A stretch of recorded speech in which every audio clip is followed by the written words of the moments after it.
Hi, this is Manthan from Scrapingdog.com, and in this video, we will talk about how to scrape Google AI mode with Scraping Dog.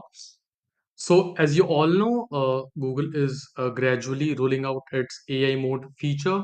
So, apart from the search, you will have a Google AI mode, which is like quite similar to what ChatGPT looks like. So, recently, there was a demand increase in demand for a scraper for a Google AI mode.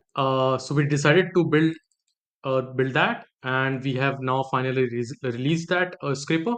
So once you are signed up, you will be redirected to your dashboard, and the dashboard will look something like this. And this is our Google AI mode scraper. Let's try a query.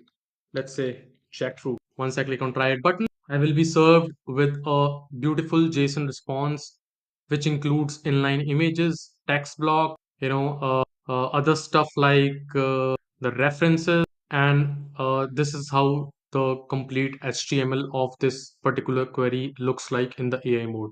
So all this data will be provided to you in a beautiful JSON response. This is how it works. And now, if you have any questions regarding this particular API or any other API from Scraping Dog, you can just email me at info@scrapingdog.com. Thank you very much.